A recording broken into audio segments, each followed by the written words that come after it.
자, 야고보서 6번째 우리 과죠. 고난을 견뎌내는 복 있는 사람이라는 그러한 제목이 붙어 있습니다. 5장을 공부할 차례입니다. 오늘 야고보서 마지막 제 공부입니다.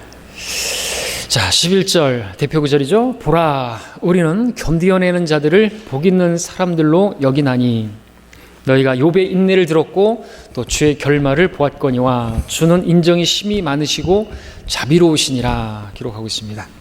자, 보라, 우리 성경을 봐야 됩니다. 성경을 보게 되면 욥을 볼 수가 있죠. 그런데 욥을 보는 게 아니라 사실 우린 주님을 보는 것입니다. 그죠? 마지막에 주님은 어떤 분이신가? 인정이 많으시고 자비로우신 분이시다. 그래서 우리는 욥기만 보더라도 욥이 주인공인 것처럼 보이지만 욥이 주인공이 아닙니다. 그죠?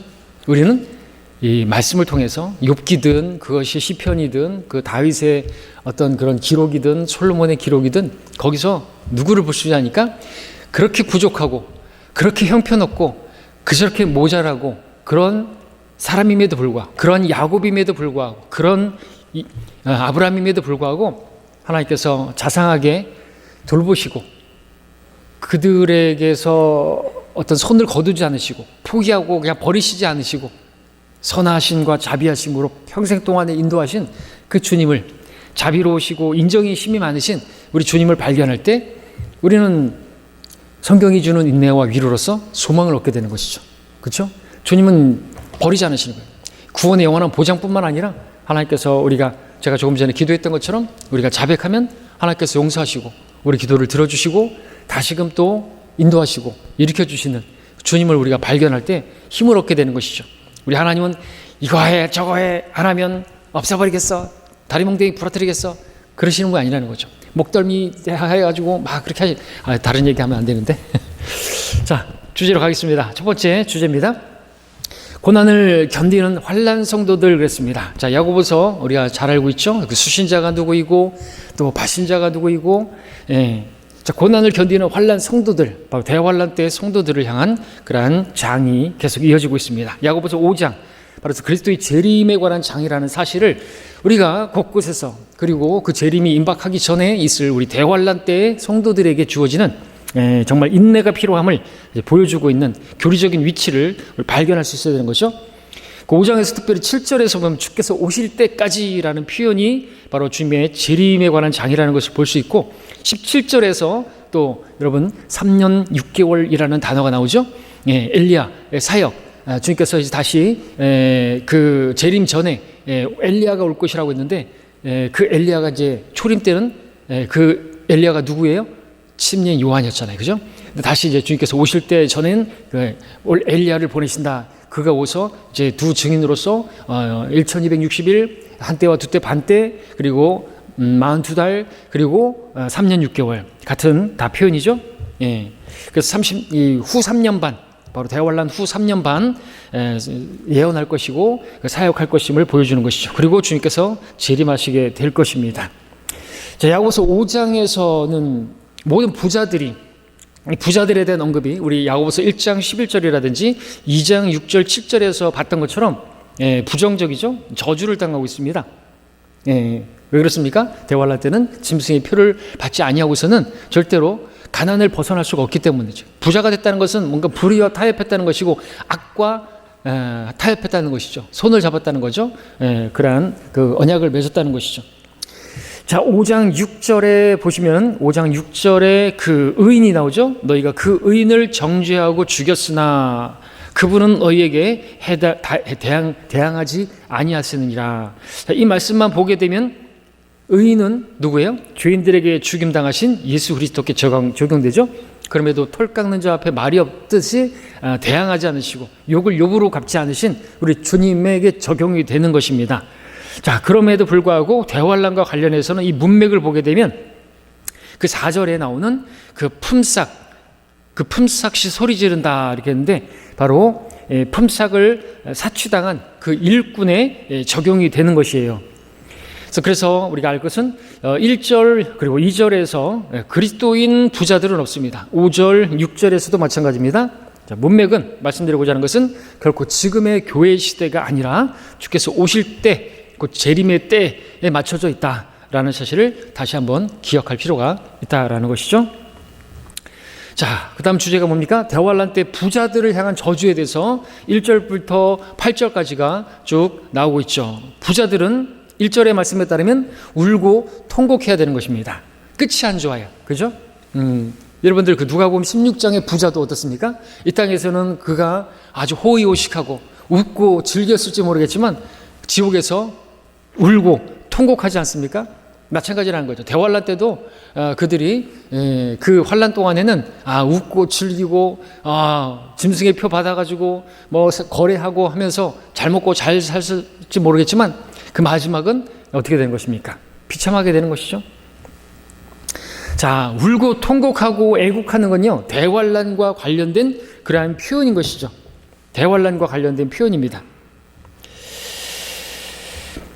그 이사야서 13장 6절에 보니까 너희는 울부짖을지니 이는 주의 날이 가까웠음이라 이렇게 표현하고 있습니다.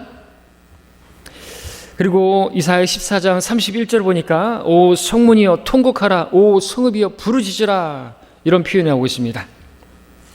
그리고 15장 3절에 보니까 그들이 거리들에서 굵은 베옷으로 몸을 둘렀고 그들의 지붕들에서와 거리들에서 모든 자들이 통곡하며 많이 울 것이요 라고 말하고 있고요.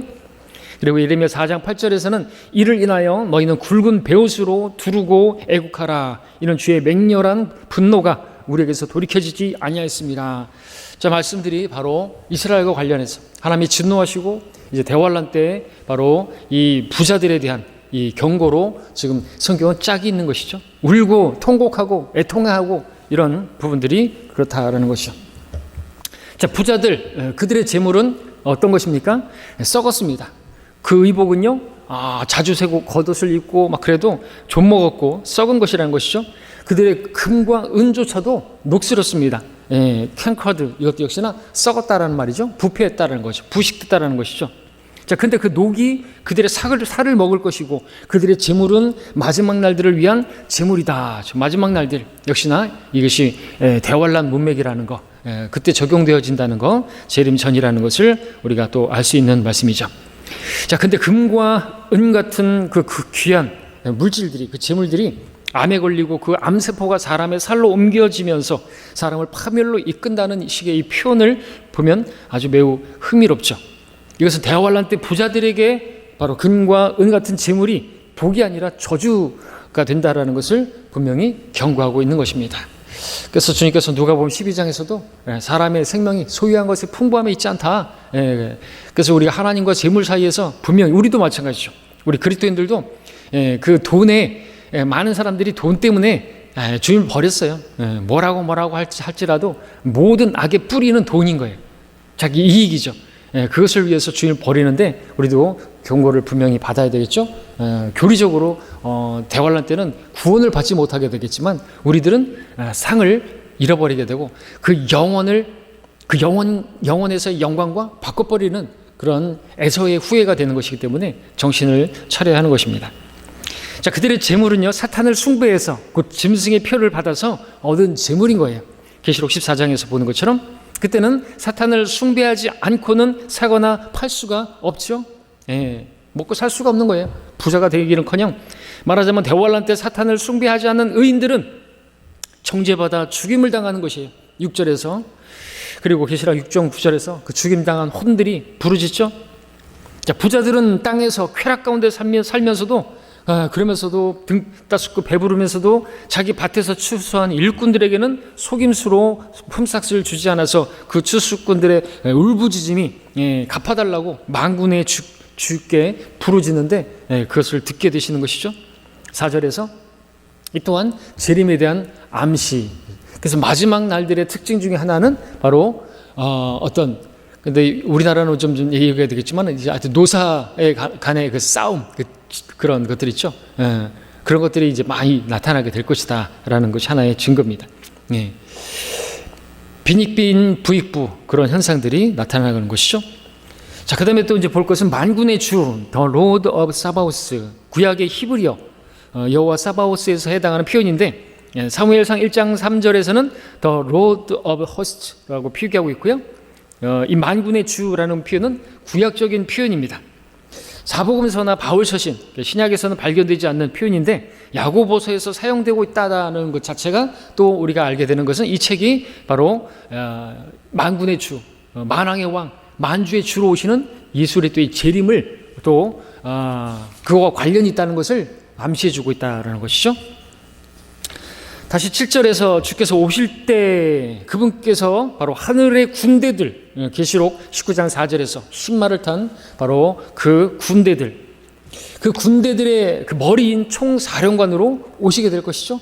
그래서요, 이 만군, 그리고 이 만군은 또 무장한 군대들에 대한 언급인 것입니다. 저와 여러분도 그때 그 주님의 뒤를 따라서 하늘에서 내려오게 될 것이죠. 우리는 먼저 휴거되고 환난 끝에 주님과 함께 내려오면서 그 군대의 무리, 왜? 우리는 그리스도의 군사들이기 때문에 만군이 바로 여러분들인 거예요. 우리는 그래서 이 땅에서 그리스도의 군사들로서 서서 믿음의 선한 싸움을 싸워야 되는 것이고요. 그렇게 잘 싸우고 달려갈 길을 잘 달린 그러한 성도들이 면류관을 받아 쓰고 주님과 함께 내려와서 그 만군의 주와 함께 내려와서 이 세상을 통치하게 되는 것이죠. 왕같이 말이죠. 자, 대환란 때 부자들 의인을 정죄하고 죽일 것이나 그 의인은 대항하지 않습니다. 주님을 따르는 것이죠. 주님처럼.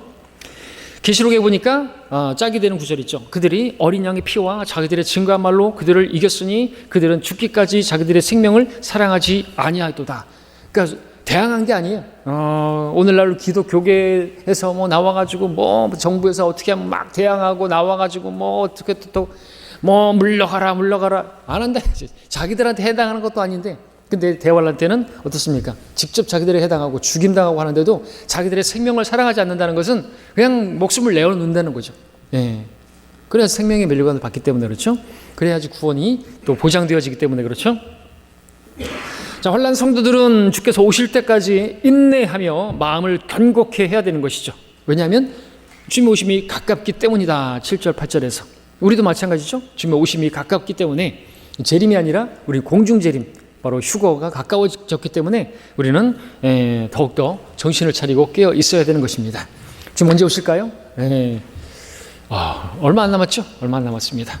이스라엘 독립으로 해서 100년, 그러면 100년에서 7년 빼면은 그 모든 것이 다 대환란까지 다 이렇게 그 세대에 다 일어난다고 한다면 앞으로 2026년부터 시작하면 앞으로 몇 년 안 남았습니다. 계산해 보면 한 15년 남았죠? 그 안에 오실 거예요. 그 안에 오실 거예요. 또 시한부 종말론 얘기할 게 아니라는 거죠. 15년이면 저는 그런 얘기하지 마시라고, 소망이 없다고, 무슨 15년씩이나 걸리냐고 이렇게 말이 나와야 되죠. 우리 젊은이들은 그럼 내가 너무 젊은 꽃다운 나이에 주님 날 데려가신다고 그럴지 모르겠지만 아니라는 것이죠. 주님, 저는 이 시간에 지금 왔으면 좋겠습니다. 그죠? 여러분도 그렇습니까? 별로. 자, 야고보서는 인내로 시작해서 인내로 끝이 나오고 있습니다. 야고보서 1장 1절에서 시작할 때부터 5장 12절까지 여기서 인내는 교리적으로 대환란 시대에 끝까지 견뎌야 하는 것을 의미하죠. 그래서 마태복음 24장은 대환란이 있으리니, 그때 대환란이 있으리니 그러면서 13절에서는 끝까지 견디는 자는 구원을 받으리라. 이 구절을 교회 시대에 가지고 만드는 것이고요. 자, 이 대환란 시대에는 인내가 구원을 위해서 필수적인 것입니다. 필수적인 것이죠. 인내. 7년 대환란. 7년을 근데 후 3년이 아주 극심하고 7년. 또 하루를 1년으로 계산했을 때 그 7년을 버티는다. 그러니까 7일을 버티는 것도 성경에 많이 나오죠. 7일을 버텨야 돼요. 기다려야 돼요. 주께서 말씀하신, 약속하신, 여러분 사울 같은 경우 왜 버림당했습니까? 주께서 정하신 그 7일이 되기 전에 자기가 주제넘게 제사를 지내면서, 제사장도 아니면서 왕이면서 그렇게 했다가 사무엘에 의해서 저주받고 하나님께서 너를 버리셨다 이렇게 되지 않습니까? 그때까지 그 주님 7일까지 기다렸어요. 근데 그 7일을 다 채우지 못했던 것이죠. 사울은 주님께서 정하신 그때까지, 주께서 오실 때까지예요. 7일이 됐다고 해가지고 6일에 밤낮을까지 버텼다 아니에요. 오실 때까지, 사무엘이 올 때까지 그는 제사를 지내면 안 됐던 것이죠. 그럼 어떻습니까? 또 여리코 성도 돼요? 7일을 찍소리 말고 하나님께서 하라는 대로 해야 되는 것이죠. 그래야 하나님께서 승리를 주시는 것입니다. 주님께서 오셔서 그들을 멸하시고 그런 것들이 이루어지는 것이죠. 그래서 끝까지 해요. 끝까지. 우리도 마찬가지죠. 다르지만 주님께서 오실 때까지 우리가 신실해야 되고, 거의 올 때 다 됐는데 하루 전에 백슬라이딩 했어요. 타락했어요. 그러면은 상 잃어버린 거죠. 타락해버린다고 한다면, 주님을 버리고 교회를 버리고 그랬다고 한다면, 근데 이런 걸 알고 또 마지막에 그 하루 남겨놓고 반짝 신실하게 언제 오실 줄 알고 안 되죠. 십자가의 강도처럼 난 마지막에 죽기 전에 주님 신실하게 섬기겠다. 문제는 언제 우리가 죽을지 모르는 거죠. 내일 일어날 일을 알지 못하나니 너희의 생명이 무엇이냐. 잠깐 보이다가 사라지는, 아침에 피었다 사라지는 안개고 나팔꽃 같은 그런 짧은 그런 삶이죠. 벚꽃과 같은. 자, 야고보서에서는 대환란 때 주께서 오실 때까지 인내하는 것을 농부가 땅에서 나는 귀한 열매를 바라고 이른 비와 늦은 비를 받을 때까지 오래 참는 것에 비유하고 있습니다. 이스라엘, 우리는 장마가 있잖아요. 여름철에 장마가 있잖아요. 근데 이스라엘은 이른 비와 늦은 비가 있어요. 3, 4월, 9월, 10월에 있는 그런 것들이 있는 것이, 그걸 간절히 바라죠. 비가 와야 되는데, 농부들이 얼마나 바랍니까? 자기 아무리 수고했어도 비가 내리지 않으면 작물이 자라지 않는데 헛수고가 되는 것인데, 그것을 비유하는 거죠. 주께서 오실 때까지, 지금 50일 그렇게 바라는 것이요. 그보다 더 해야 되겠지만, 자, 근데 여기서 이른 비와 늦은 비, 바로 환란 끝에 예수님의 재림 직전에 동시에 내릴 것입니다. 요엘서 2장 23절에 보니까 너희 시온의 자녀들아 그때 즐거워하고 주 너희 하나님을 기뻐하라. 이는 그가 이른 비를 너희에게 적절히 주셨으며 또 그가 너희를 위하여 비를 내려 주시되 이른 비와 늦은 비를 첫째 달에 내리게 하실 것임이라. 호세아 6장 3절에서는 만일 우리가 계속 주를 알고자 하면 그때 우리가 알게 되리라. 그의 나오심은 아침부터 마련되어 있으며 그는 우리에게 비처럼 오시리니 땅에 내리는 늦은 비와 이른 비처럼 오시리라 말씀하고 있습니다. 그래서 주님께서 재림하시는 그 대환란 마지막에 여러분 3년 반 동안, 3년 6개월 동안 모세와 엘리야의 사역을 통해서 비가 내리지 않는 거예요. 근데 마지막에는 비가 내리는 거죠. 그 이른 비와 늦은 비가 첫 달에 한꺼번에 내리는데 아침에 그 햇빛과 같이 바로 주님께서 의의 태양으로 재림하시는 그때 비가 내린다라는 거죠. 비가 내리는 거예요. 그래서 거기 보면 아빕올이라고 불리는 첫째 달, 아까 읽었던 호세아 6장 3절 말씀처럼 그렇게 첫째 달에 동시에 내리는 것이죠. 3, 4월, 9월, 10월에 내릴 이른 비와 늦은 비가 동시에 내린다 하죠. 원래 이른 비는 9월, 10월, 그리고 늦은 비는 3, 4월에 그 내리는 시기가 다른데 환란 끝에는 동시에 내린다는 게 특징이다. 흡족한 비를 내릴 것이다 라고 시편 68편 9절에서 말씀하고 있습니다. 3년 6개월 큰 비, 이 가뭄을 끝내는 비가 될 것이에요. 계시록 11장 6절에 보니까 이들에게는 하늘을 닫는 권세가 있어 그들이 예언하는 날 동안 비를 오지 못하게 하며 물을 피로 변하게 하는 권세도 있어 원하는 때는 언제든지 온갖 재앙으로 땅을 치리로다. 그래서 그 3년 반 동안 비가 오지 않게 했던 구약의 인물이 누구예요? 엘리야. 그리고 물을 피로 만드는 권세를 가진 사람은 모세. 그래서 그 계시록에 나오는 두 증인은요 3년 반 동안 1260일 동안 예언하는데 그들의 말이 있는 한 비가 내리지 않는 것이고요. 그리고 물을 피로 만드는 권세도 있고, 그래서 여러 가지를 봤을 때 모세와 엘리야인데 많은 교회들에서는 잘못 가르치고 있죠. 자, 그래서 계시록 11장 6절에서 그렇고 야고보서 5장 18절에서 분명히 또 3년 6개월이 피해 나오고 있고요. 시편 86편 68편 9절에서는 흡족하게 비를 내릴 것이다. 이른 비와 늦은 비가 한꺼번에 되니까. 그리고 아까 또 사무엘하 23장 4절은 제가 아까 읽어드렸죠. 비 온 후에 해돋을 때의 아침빛같이 그렇게 주님께서 오시는 그런 표현이 나오고 있습니다. 자, 그리고 이 비를 쏟아지게 하는 인물 바로 엘리야라고 했죠. 계시록 11장 6절에, 그리고 지금 야고보서 5장 18절에서 바로 계시록 11장에서 두 증인으로서 엘리야가 나오고 있고요. 본문에서는 3년 6개월 동안 비를 내리지 않겠다, 엘리야가 나오고 있습니다. 그러니까 성경이 이렇게 짜겠습니다. 그래서 이 전체적인 문맥을 보면 지금 대환란이고 재림의 문맥이라는 걸 알 수 있습니다. 그래서 이 구절들은 인내하고 그래야 되는 것은요, 대환란 때 구원을 위해서 필수인 것입니다. 그리고 부자들은 그때 저주를 당할, 이 시대에 그리스도인들이 부자는 다 저주받고 무슨 저주받은 것입니까? 예, 아니라는 거죠. 오늘 근데 조영기나 이런 사람들은 가난이 저주라고 말하고 부자는 아주 긍정적으로 말하지만 대환란 때는 그 반대가 될 것이고 지금 이 시대에는 해당이 안 되는 거죠. 하나님께서 부자가 되는 것을 약속하시진 않았기 때문에 요한 3서 그 말씀을 가지고 영혼이 잘 되고 범사가 잘 되고 건강하고 삼박자 축복은 그것은 개인적으로 요한이 가이오에게 인사하는 인사일 뿐인 거죠. 자, 자격 있는 왕이신 주 예수 그리스도께서는 이 폭우가 내린 뒤에 모습을 나타내실 것입니다. 아까 읽었던 호세아 6장 3절 이른 비와 늦은 비 내리고 그렇게 해도 뜰 때의 아침빛같이 찬란하게 오시게 되는 것이죠. 자, 7절에 우리가 볼 수 있는 땅에서 나는 귀한 열매.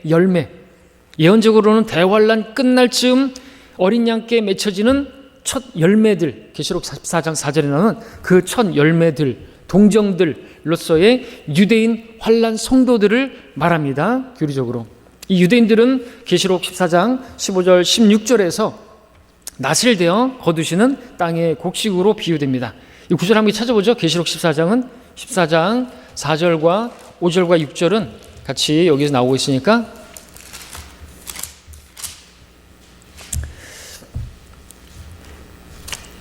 오늘 야고보서 5장 7절에 땅에서 나는 귀한 열매와 관련해서 그 열매가 누구이고 또 어떻게 될 것인가, 그들이 곡식으로서 알곡으로서 창고에 모아지린다고 하는데 이런 것들이 마태복음의 말씀과 이렇게 다 짝이 있는 것이죠.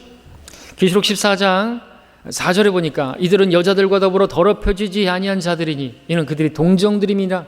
이들은 어린 양이 어디로 가든지 따라가는 자들로서 하나님과 어린 양께 첫 열매들이 되어 사람들 가운데 구속을 받았느니라 말씀하고 있죠.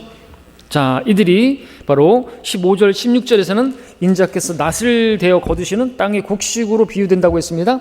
14절 15절에 읽으면 15절 16절을 읽으면 14장 그때 다른 천사가 성전에서 나와 구름 위에 앉으신 그분께 큰 음성으로 부르짖기를 주의 낫을 대어 곡식을 거두소서 주께서 거두실 때가 되었으니 이는 땅의 곡식이 익었음이니이다 라고 하더라. 그러자 구름 위에 앉으신 이가 그의 낫을 땅에 대어 땅에서 곡식을 거두시더라 기록하고 있습니다.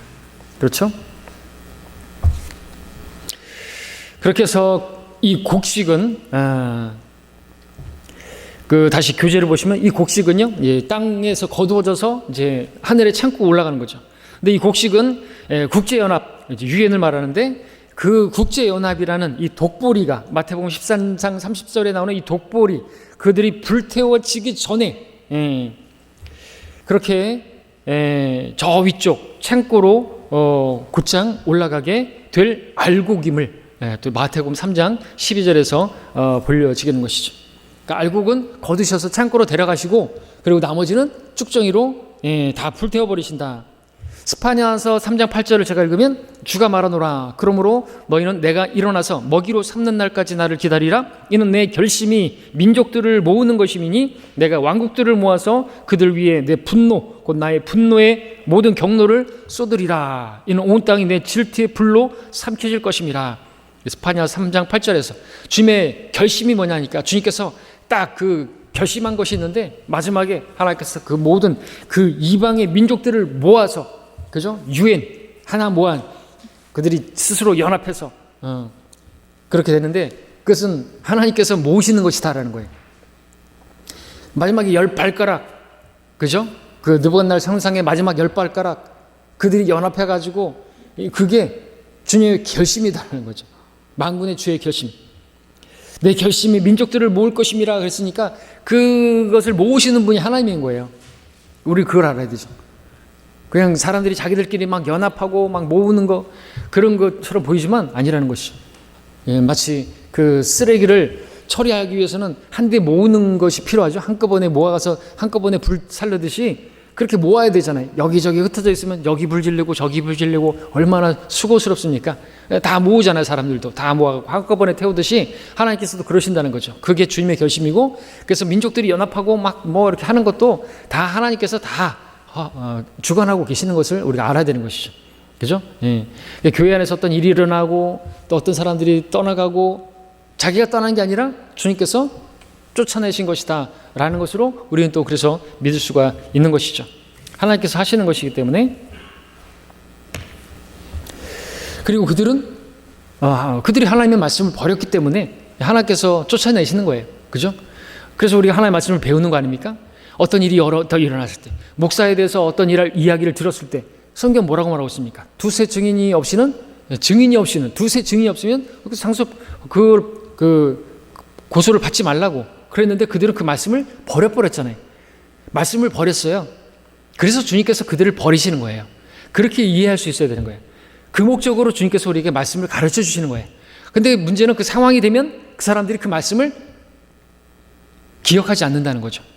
우리 마음판에 새기고 그 말씀을 그래서 읽고 묵상하고 잊어버리지 않고 버리지 말아야 되는데 그 말씀을 버려버리고 사람들이 막 말하니까 두세 증거가 없어도 어떤 증거물이 있어도 그 증거물이 조작된 거면 어떡할 거냐 이거죠. 실제로 구약에 보니까 요셉도 그 조작된 그 증거물이라고 하는 그 요셉의 겉옷을 증거물이라고 포디발의 아내가 딱 제시했잖아요. 가짜잖아요. 그러니까 증거물이 아니고 증인이 되어야 된다고. 그것도 한 사람은 안 되고 두세 증인이 되어야 된다고 구약에서부터 계속해서 말씀하신 이유가 있는데 어떤 사람들이 자꾸만 두세 증인 삭제시켜버리고 증거물이라고 그렇게 변개까지 해가지고 표준역을 만들어내고 그따위 교회 짓을 하냐 이거죠. 사악한 짓을 하는 거예요. 그리스도 심판석에서 분명히 나타날 거예요. 제가 얘기할 게 아니라 성경이 그렇게 말씀하고 있기 때문에 그래요. 변계자예요. 성경 변계자. 그리고선 아주 말은 잘하고 그러면 사람들이 좀 모일 수는 있겠죠. 축정인 거예요. 축정이. 그래서 우리는 그런 것들을 볼 게 아니라 사람들을 볼 게 아니고 사람들이 수도 볼 것도 아니고 하나님의 말씀을 봐야 된다는 거죠. 왜? 그 말씀을 바라보는 게 주님을 바라보는 것이기 때문에 그래요. 우리 믿음의 창시자이고 완성자이신 주님을 바라본다는 게 다른 게 아니라는 거죠. 말씀을 바라보고 주님을 섬겨야지 사람 바라보고 환경 바라보고 세상 바라보다가 물에 빠지고 침수되고 바다에 빠지고 그런 사람들 많죠. 베드로처럼. 자, 그 다음에 다시 교재를 봐서 참고 올라가는 알곡 했습니다. 그 다음 그 주제 보니까 환난 성도들이 짓지 말아야 할 죄들 뭐냐? 원망과 맹세 9절, 10절, 11절, 12절. 9절과 12절만 읽으면 형제들아 정죄받지 아니하거든 서로 원망하지 말라. 보라 심판하시는 분이 문 앞에서 계시느니라. 나의 형제들아 무엇보다 맹세하지 말라. 하늘로도 말고 땅으로도 말며 어떤 다른 맹세도 하지 말라 했습니다. 예할 것은 예하고 아니할 것은 아니라 할 것이고 정죄에 빠지지 않도록 하라 했습니다. 자, 이 구절에서 형제들 또 말씀드리지만 대환란 때 유대인 형제들이죠. 기억하십시오. 12지파 바로 야고보 형제 동족 바로 유대인들이라는 거예요. 형제들아, 대환란 때 유대인 형제들은 원망하면 안 돼요. 서로 탓하고 불평하고 미워하면 안 돼요. 정죄받아서 구원을 잃어버리게 되는 것입니다. 계시록 7장 3절에 보니까 그 문맥이 어찌하여 내 형제 눈 속에 있는 티는 보면서 내 자신의 눈 속에 있는 들보는 생각하지 않느냐 이거죠. 그러면서 형제를 판단하고 이런 것들이 마태복음 7장에 나오는데 마태복음 5, 6, 7장은요 왕국의 헌법인 거예요. 왕국의 법이에요. 마태복음 5, 6, 7장에 있는 그 산상수훈을 우리 교리적으로 가져오면 안 되는 거예요. 그래서 그 문맥 가운데서 이렇게 원망하고 불평하고 형제에 대해서 판단하고 이런 것들이 얼마나 극심한 것인가. 그 어느 정도까지 하니까 연자맷돌을 목에 메고 그냥 물속에 빠지는 것보다 낫다는 거지. 차라리 그냥 지옥 가는 것보다 낫자는 거죠. 그렇죠? 손을 잘라버리고 눈을 뽑아버리는 것보다는 차라리 지옥에 던져지는 것보다는 이게 낫다는 것이죠. 그 정도의 그런 수준으로 말씀하시는 것은 대환란이기 때문에 그런 거예요. 그죠? 지옥에 던져지지 않기를 원한다고 한다면 그 정도로 하라 이거죠. 손을 뽑고 다리를 자르고 막 그렇게. 왕국 때 법이란 말이죠. 왕국 때 실제로 그때는 마귀도 없고 이 세상도 이제 완전히 낙원이 되었고 에덴과 같이 그런 상태에서 자기 욕심만 잘 관리하는 이 시대에 이제 어떻게 하냐 그죠. 마귀가 시퍼렇게 살아있고 세상은 악하고 육신은 여전히 변화되지 않은 그런 데서 우리가 마태복음 5, 6, 7장을 지킨다는 건 거의 불가능하게 가까운 그런 사명이 되는 거예요. 가져올 수가 없는 거예요. 우리가 어떻게 여러분 다른 사람 안 판단했습니까? 저 안 판단했습니까? 저 비난 안 했습니까? 하잖아요. 우리. 한단 말이죠. 안 했다고 말할 수 없단 말이죠. 저도 여러분 판단하고 여러분 비방하기도 하고 하는데 왜 안 그러겠어요? 대놓고 얘기하는 거예요, 저도. 왜? 여러분들도 그렇게 할 테니까. 근데 그것이 우리의 잘못이에요, 잘못. 근데 그런 잘못들은 서로 말로써 용서 구하고 하면 되는 것이죠. 뒤에서 보겠습니다만. 자, 이 구절에서 형제들, 그랬습니다. 여기 읽었고, 자, 구약에 정죄받아서 구원을 잃어버리게 된다. 구약에서 맹세는 스스로 저주 아래 넣는 것임을 우리가 보게 되는 거죠. 못 지키면 저주를 받습니다. 느헤미야 10장 29절, 재판관기 10장 참고하시고 읽어보십시오. 하지만 왕국 법에서, 헌법에서는 맹세 자체가 금지되고 있어요. 맹세 자체가. 마태복음 5장 34절 37절을 제가 읽습니다.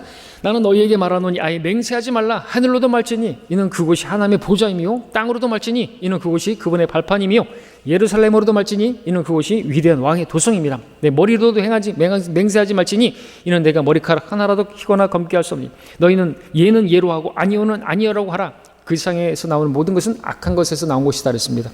그래서 여기 문맥하고 똑같죠. 예는 예고 아니고는 아니고 그 중간은 없어요. 뜨뜻미지근한 것은 그것은 악한 것입니다. 그래서 여기 12절에서도 예는 예로 하고 아니오는 아니라고 해서 정지 빠지지 않도록, 이게 바로 지금 마태복음 5장에서 나오고 있는 그 왕국 법 산상수훈에서 나오는 그거와 지금 일치가 되고 있지 않습니까? 유대인이에요, 유대인. 대환란 때, 그리고 왕국에서 이것이 실질적으로 교리적으로 지켜져야만 하는 거죠. 그렇지 않으면 구원을 받지 못하게 되는 것이기 때문에, 그래서 우리들 교훈 얻어야죠. 우리가 함부로 맹세하고 그러면 안 되는 겁니다. 자, 참고로 천년왕국 헌법은 이 산상설교 마태복음 5, 6, 7장 거기 왕국에 들어가기 위해서 또 대환란 때 지켜야 할 법이 나오고 있는 것입니다. 말도 조심해야 돼요. 형제에게 락하라 하고 어리석은 자라고 하면 근데 성경에 보니까 바울도 너 어리석은 자야, 내가 부린 씨가 죽지 아니하면 막 그렇게 어리석은 자야라고 말했는데 이 락하라고 한 것인데, 그러면 바울도 지옥 불에 던져질 위험에 처해지는 것입니까? 성경을 나누지 못하면요, 바울도 지옥에 던져지는 거예요. 왜? 어리석은 자라고 했잖아요. 근데 그걸 갖다가 이 시대에 적용한다고 한다면 바울도 지옥 간 것이죠. 자, 유대인, 하여튼 마태복음 5, 6, 7장이 그렇다는 거예요. 왕국의 법이에요. 예수님께서 오셨고, 왕으로 오셨고, 왕의 백성이 있고, 왕의 법을 이제 선포하는 거죠. 근데 그들이 받을 만한 의향이 아니었기 때문에, 예수님을 거부했기 때문에 왕국이 연기됐던 것이고요. 자, 유대인 환란 성도들, 대환란 때 원망하지 않고, 맹세하지 않고, 그러한 행위로 환란을 끝까지 견뎌야 구원받을 수가 있는 것입니다. 그래서 입조심해야 되는 거죠, 그들은. 형제들에 대해서도. 유대인 환란 성도들, 주의 이름으로 말하는 선지자들, 그들을 고난과 인내의 본으로 삼아야 하는 것입니다. 견뎌내야 되는 것이요. 어느 정도로 욥처럼 야고보는 견뎌내는 자들이 받게 될 복을 지금 욥의 인내, 욥을 지금 제시하고 있는 거예요. 욥이 얼마나 잘 인내했는 것인가. 그 입으로 또 범죄하지 않고 인정이 많고 자비로우신 주의 결말을 또 예로 들어 설명하고 있죠. 주의 이름으로 말한 선지자들, 구약의 유대인 선지자들을 말합니다. 자, 11절에서 견디어내는 자들은 복 있는 사람들로 여기나니 주의 결말을 보았거니와. 그래서 견디어내다라는 말, 결말이라는 표현, 여기 엔드가 나오죠.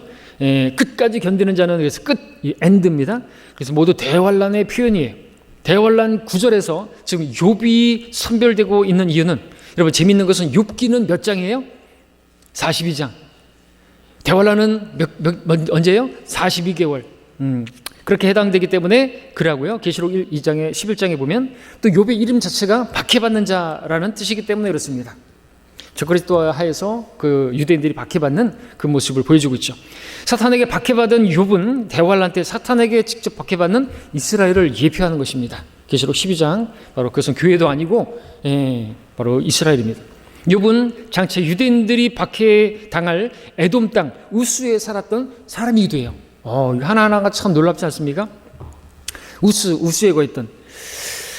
자, 이곳은 또 대환란 때 유대인들, 그 남은 자들이 피난을 가는, 하나님께서 예비하신 그곳, 거기서 빵을 거둬들이게 되고, 그때 주기도문으로서 하늘에서 우리에게 일용할 양식을 주옵시고, 그래서 하늘에서 그 만나를 먹으면서 그렇게 1260일 하나님께서 그렇게 3년 반 동안 부양한 그 광야, 그 처소가 있단 말이죠.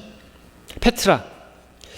그것으로서 재림하시는 예수 그리스도께서 왕의 대로를 따라 주님께서 재림하시게 되는 그 대로를 따라서 그렇게 오시게 될 바로 장소가 되는 것입니다. 자, 그리고 욥기 42장 끝에 보니까 욥의 죽은 자녀들이 부활하죠. 다른 새로운 아들 딸들이 하나님께서 주시는 것이 아니라 그들이 그냥 갑자기 죽임당했는데 그들이 다시 그냥 있는 거예요. 아들 7, 딸 3이 그냥 다시 나타나요. 다시 새로운 아들, 딸 주신 게 아니라 부활시킨 것이죠. 대환란 때도 정확히 42개월 끝에 한 부활이 있게 될 것을 바로 이스라엘의 그 회복을 보여주는 것이죠. 또 욥의 사로잡힘을 돌이키셨고라고 하는 그 42장 10절의 그 말씀 표현에서 이 사로잡힘에서 돌이켰다라는 이 표현이요, 대환란 끝에 있을 이스라엘의 회복에 그대로 적용되는데, 여러분 신명기 30장 30절부터 시작해서 시편, 예레미야, 요엘, 스파냐 다 찾아보시면 그것을 사로잡힘에서 돌이키셨다, 사로잡힘에서 데려오셨다라고 하는 것들이 바로 하나님께서 그 이스라엘 그들을 회복시키시고 그 포로된 그 가운데서 다시 데려오시고 하는 그러한 구약의 그 역사 가운데서 나타나는 것이고 회복과 관련된 거라는 거죠. 대환란 때 다시 회복되어지는 것이요. 그리고 주의 결말, 주님께서 고난을 견뎌낸 욥을 위해서 맺으신 결말을 의미하는 것이죠. 그러나 그 주의 결말은 주님께서 욥에게 주신 그 복 이상을 의미합니다. 그래서 마태복음 24장에 끝까지 견디는 자는 구원을 받으리라는 말씀과 맥을 같이 하고요, 욥은 끝까지 견뎌서 구원과 복을 누리는 환난 성도의 강력한 예표가 되는 것입니다. 욥은 고난 뒤에 끝에 2배의 복을 받게 되죠. 그 재산이 2배입니다. 정확하게. 이 역시나 대환란이 끝나면 유대인들이 받게 될 2배의 복을 또 상징적으로 보여주고 있다라는 것이죠. 자, 그렇게 하시고 구절들을 찾아보시고 참고하십시오. 자, 병을 치유하는 효과적인 열렬한 믿음의 기도가 13절부터 16절까지 나오고 있습니다.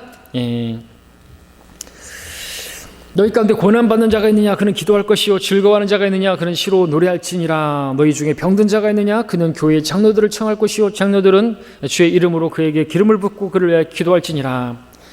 자, 사도 야고보는 신약적인 의미의 교회를 모르고 죽었죠. 사도행전 12장에서 15장에서 그야말로 신약의 그 은혜의 복음이 선포됐는데 정확하게 모르는 상태에서 죽었습니다.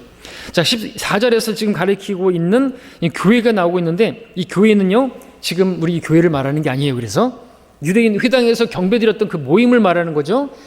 성경에서 보면 근데 이 교회라고 표현하는 부분들이 우리 신약 이 교회, 그리스도의 몸된 교회만을 말하는 건 아닌 거예요. 구약의 광야의 이스라엘의 교회도 교회라고 그렇게 사도행전 7장에서 표현하고 있죠. 그리고 사도행전 19장에서는 다이아나의 그 신전, 이교도 신전도 교회로 그렇게 쓰고 있는 것을 보게 되는 것입니다. 그래서 이 야고보서에서 야고보는 집회 2장 2절에서 그리고 5장 14절에서 교회, 이것을 혼용해서 사용하고 있습니다. 병용해서 사용하고 있는데, 이것은 5장 14절에 교회라는 특정한 표현을 사용함으로써 14절의 내용이 교회 시대에 또 적용 가능하다라고 하는 점을 시사하고 있는 것이다라는 것으로 이해를 하시면 되겠습니다. 교회 시대도 영적인 적용이 가능하다는 것이고, 또 실제적으로도 우리가 이제 기도하고, 그죠? 그렇게 서로 잘못들을 자백하고 그러면 하나님께서 기도 응답해 주시고 치유를 위해서 기도하면 역사는 이미 있다, 이런 것들이 말하는 거죠. 15절의 믿음의 기도, 16절의 의인의 효과적이고 열렬한 기도, 실제적인 예가 17절, 18절에 엘리야에게 집중되어 있습니다. 엘리야, 대표적인 기도의 인물이죠. 근데 여기서 짚고 넘어갈 부분은 로마 카톨릭 성경에서는 이 비성경적인 그들의 고해 성사를 정당화하기 위해서 16절에 나오는 이 잘못들, faults, 이 잘못들을 죄들, sins로 변기시켜 버렸습니다. 그렇게 함으로써 사람에게 죄들을 자백하는, 신부에게 자백하는 고해 성사, 그 비성경적인 전통을 정당화시키고 있는 것이죠. 아니라는 거죠. 그렇게 돼버리게 되면 진짜로 그런 고해 성사가 성경적인 것이냐, 그렇게 사람에게 죄들을 자백하는 고해 성사가 나타나는 거 아니라는 거죠. 잘못이라는 거죠. 잘못은 죄와 다르다는 거죠.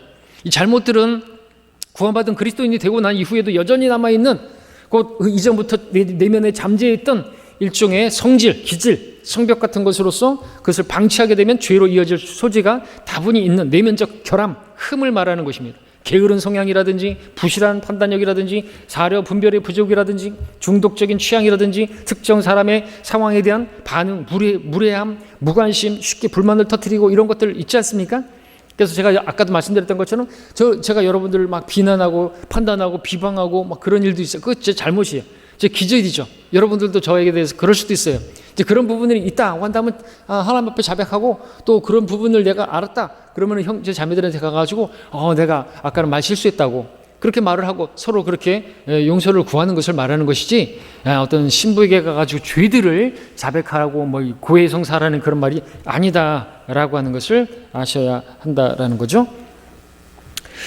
마지막으로 볼 것은 시간 관계상 대환란 때 엘리야의 사역 17절부터 20절까지 해서 이제 야고보서가 끝나는데 우리와 같은 성정에 속한 사람 엘리야 위대한 성도라서 그런 기도를 한 게 아니다라는 거죠. 기도했기 때문에 그렇게 위대한 일을 행했던 것을 우리가 알아야 되고 간절하게 그냥 기도만 한 게 아니라 그죠? 그 무릎 사이에 얼굴을 놓고 7번 그렇게 간절히 기도했다라고 하는 거죠. 엘리야는 자신의 기도한 내용에 집중했습니다. 비에 대해서 구체적으로 기도했습니다. 우리도 구체적으로 기도해야 되는 거예요. 구체적으로 기도하는 구체적인 그런 기도에 하나님께서 구체적으로 응답하셨을 때 우리는 하나님께서 응답하셨다고 믿을 수가 있겠죠. 자, 엘리야는 대환란 때 있을 3년 반, 후 3년 반 기간의 가뭄을 끝낼 것입니다. 참고 구절 확인하시고요. 열왕기상에서도 엘리야가 구하는 비는 대환란 끝에 한꺼번에 내릴 이른 비와 늦은 비 우리가 아까 봤죠.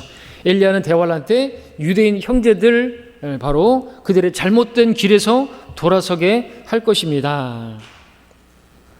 거기 이제 구절들을 대조해 놨는데 말라기 4장 5절 6절에 보니까 보라 내가 주의 크고 무서운 날이 오기 전에 선지자 엘리야를 너에게 보내리니 그가 아비들의 마음을 자식들에게로 자식들의 마음을 그들의 아비들에게로 돌이켜 내가 와서 땅을 저주로 치지 않게 하리라.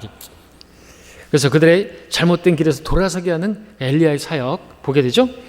요한계시록에 보니까 내가 두 증인에게 권세를 주리니 그러면 그들이 굵은 베옷을 입고 1260일을 예언하리라. 굵은 베옷 애통하고 울며 이런 것과 관련이 있죠. 애곡할 때 베옷을 입고 우리도 애곡하지 않습니까? 장례식장에서 회개를 상징합니다. 즉 대환란 때 후 3년 반 그 기간 동안 예루살렘에서 엘리야의 예언을 듣고 회심할 유대인들이 있을 것을 보여주는 것이죠.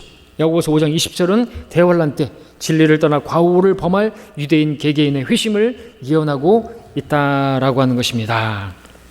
자, 그래서 이렇게 야고보서가 끝나는 것이죠. 이렇게 우리가 야고보서를 공부함으로써 우리가 이것이 앞으로 이전에 기록된 것이 아니라 이후에 이제 있을 일들에 대한 우리가 또 인내와 위로와 소망을 얻을 수 있는 그런 교훈을 충분히 또 받을 수 있어야 되고 교리적으로 분명히 수신자가 누구고 기록 대상이 누구고 발신자가 누구고 언제 해당하는 것인가 이런 것들을 잘 공부할 때 우리는 진리 안에서 자유를 누리고 또 주님을 더 또 우리도 신실하게 섬길 수가 있게 되는 것입니다.